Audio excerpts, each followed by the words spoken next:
This is Lee from Crashtesthobby, showing you how to put color stripes and install your radio on your Matador and your Samurai.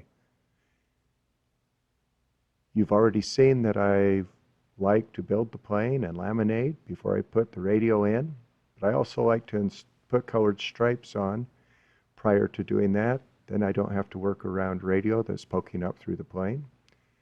You need to choose color patterns that are visible in low light and high light and with different backgrounds.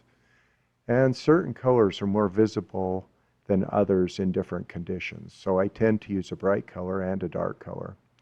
Black notoriously stands out better than others against white skies and against some backgrounds. Red and orange are the most visible bright colors. That's why you'll see them as airport flags. White is always good against a dark background. The colored tape sticks very well to the laminate. And what else is nice about it is if you don't like the way it looks, you can quickly peel it off and change what you're doing.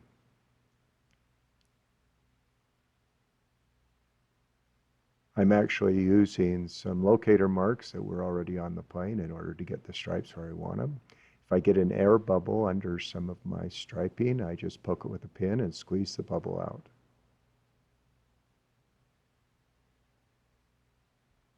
If I start to have an edge peel up, I can just put some clear tape on it and tie that down. In this case, where there's black along the leading edge of the bottom, I'll wrap the edge and just wrap the top color right into the bottom color. Paint weighs a lot more than the stripes do. This is actually a way to save weight. This colored tape is very light as far as weight goes in the total build and doesn't tend to get a lot of weight behind the center of gravity. The seams on the tape are easily blended together, and the plane comes quickly to life, going from white to a bright plane.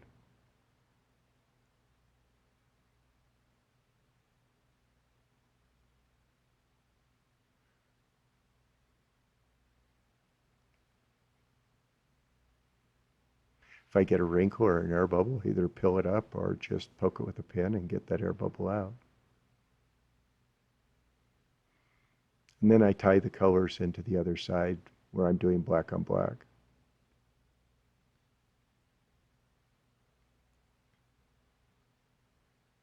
Between the elevons, I just trim out the piece that shouldn't be there.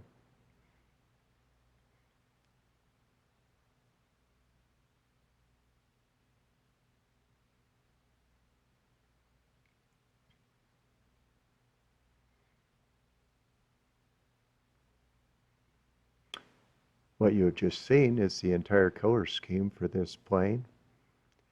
Now you need to pre-test your radio components, including your battery, your radio, your receiver, your BEC and servos before you start installing them in the plane. Make sure your radio is working before you get it in. I'm using a 1000 milliamp 2S LiPo pack, and I'm putting the battery back 2 inches. And then the radio slot, which has the servos, the BEC, and the receiver, is back 4 inches. I use a brand new razor blade so it doesn't tear the foam, and I remove the laminate tape, and in just a second I'm going to use a soldering iron to cut out the space for those things to be installed. The slot for the radio in this particular case is 8 inches by a 1/2 inch.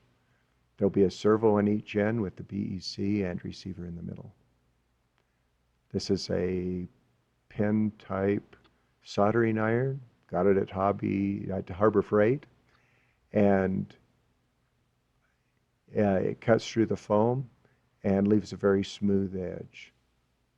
Now on the battery, I have one that has a wheel color on it, set to depth, just so that I don't overcut. You can always cut deeper, but it's hard to cut shallower if you've gone too deep. In this particular case, I'm using a metal straight edge, and I'm just making some slices in there so I can now take my pliers and pull the plugs out and make the regular battery box. Now just using the soldering iron, I crisscross it over there to smooth out the bottom and test my battery. Looks like it needs to be a little bit deeper, so I'm going to cut the edges and enlarge the hole just a little bit to where I get it to where the battery fits.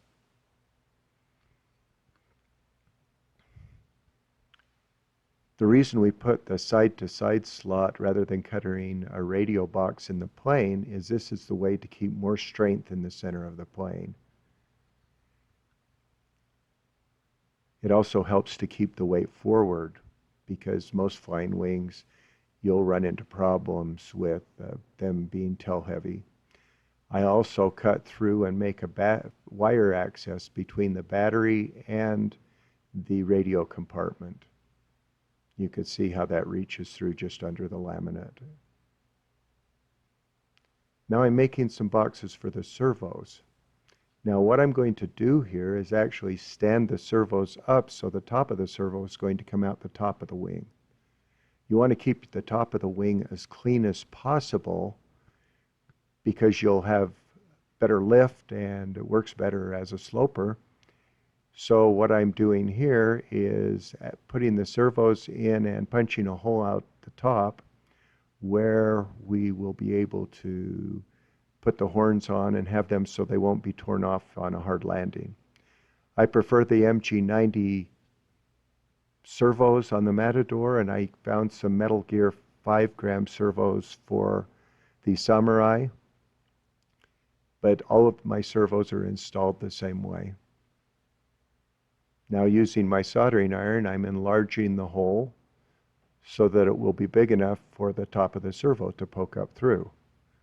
But the servo is actually under the plane.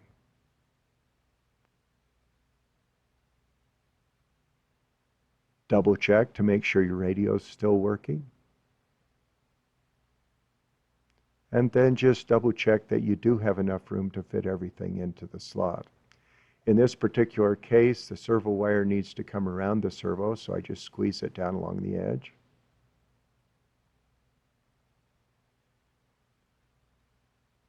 And then make sure that everything's still working on the top of the plane. I'm now going to glue the servos in place, but don't put so much glue on the servo that if you ever have to replace one, you won't be able to get it out. The glue makes the servo a very solid component in the plane and actually adds strength to the plane. That's part of the reason we make such a tight cutout for the battery too, is it adds strength to the plane. Now drill the third hole out from the center on the servo arm and install your push rod.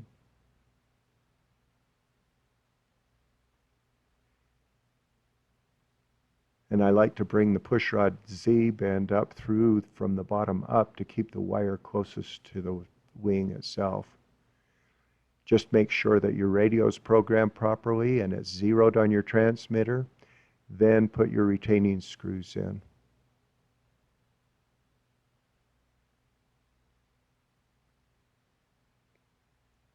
We're now going to put the control horns on.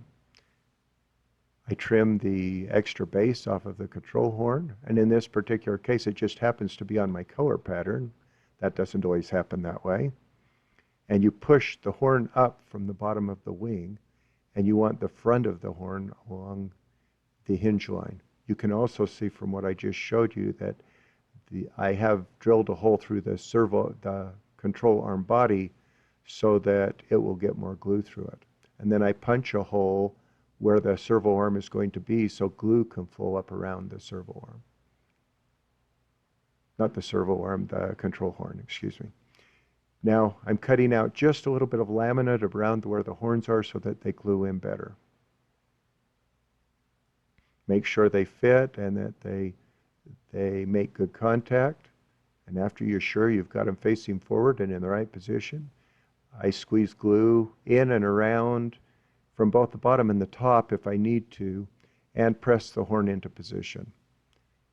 I think I've burned my fingers more times doing this, trying to get the horn in right position, than about anything.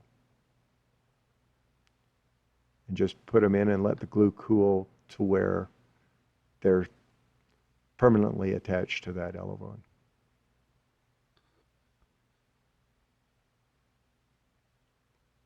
I now slide an easy connector up the push rod and snap it through the horn and snap on the snap ring that holds it in place.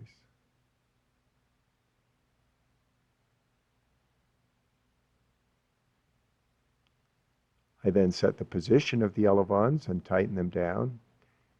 In this particular case, the elevon is just a trace up from the top surface of the wing, giving just a tiny amount of reflux, but it doesn't need much.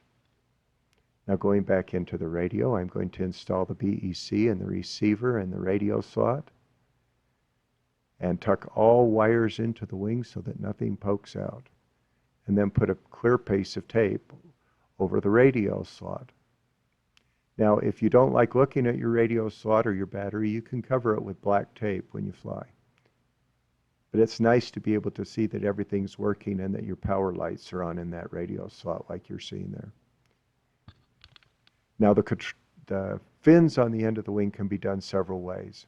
This is the hard way, where I go and cut slits through and put tape through and tape the fin on the end of the wing.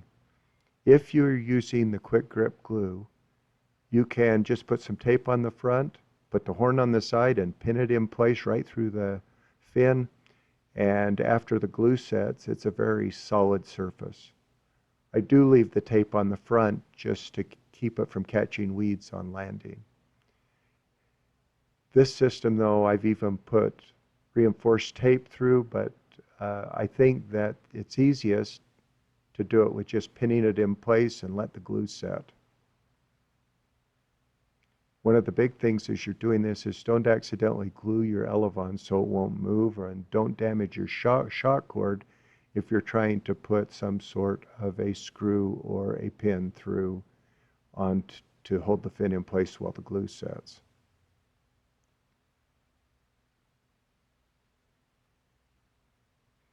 On this, I'll put colored tape out on the tip of the wing, and in order to hide those slits, I want the fin so it's equal amounts above and below the wing for a slope soar.